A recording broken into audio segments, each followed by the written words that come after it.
ఓం శ్రీ మహాగణాధిపతయే నమః. ఓం శ్రీ గురుభ్యో నమః. ఓం నమః శివాయ.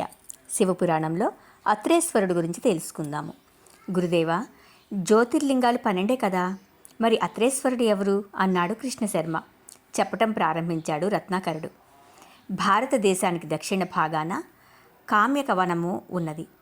తపస్సు చేసుకోవడానికి చాలా అనువైన ప్రదేశం అది. ఆ వనంలో అత్రి మహర్షి తన భార్య అయిన అనసూయాదేవితో కలిసి ఉండేవాడు.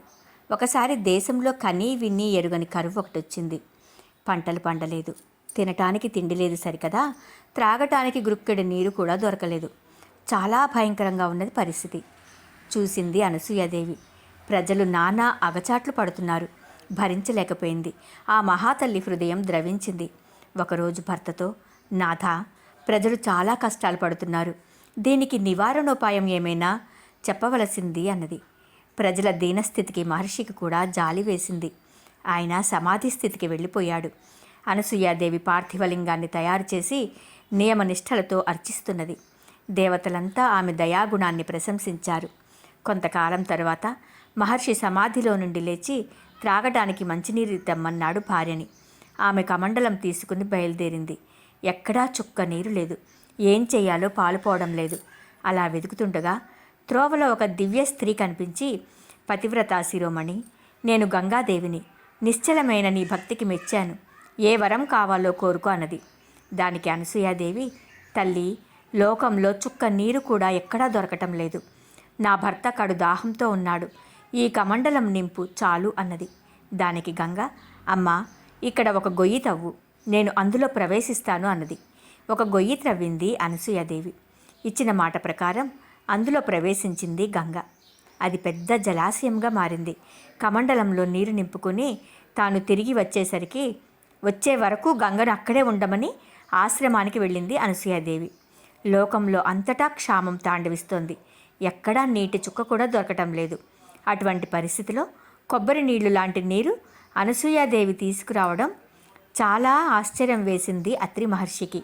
నీరు ఎక్కడిది అని అడిగాడు. జరిగిన విషయం చెప్పింది భార్య.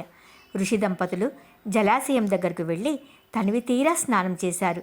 కడుపు నిండా నీరు త్రాగారు. అప్పుడు గంగాదేవి, ఇక సెలవు తీసుకుంటాను అన్నది. ఆ దంపతులు గంగను అక్కడే ఉండమన్నారు.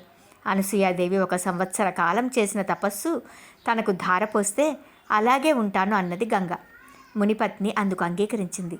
అప్పుడు గంగ, ఓ పతివ్రత, పాపాత్ములు అనేక మంది స్నానాలు చేసి వారి పాపాలు నాకు అంటకడతారు. వారందరి పాపాలు మూటగట్టుకున్న నేను నీలాంటి పతివ్రత దర్శనం చేసుకున్నట్లయితే ఆ పాపాల నుండి విముక్తి పొందుతాను.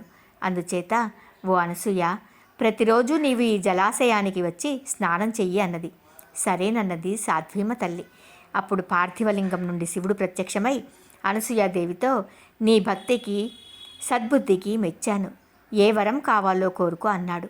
స్వామి, మా ఆశ్రమం దగ్గర అత్రేశ్వరుడు అనే పేరుతో గంగా సమేతంగా వెలిసి నీ భక్తులను రక్షించు అన్నది అనసూయాదేవి. ఆమె కోరిక ప్రకారం శివుడు అత్రేశ్వరుడుగా వెలిశాడు.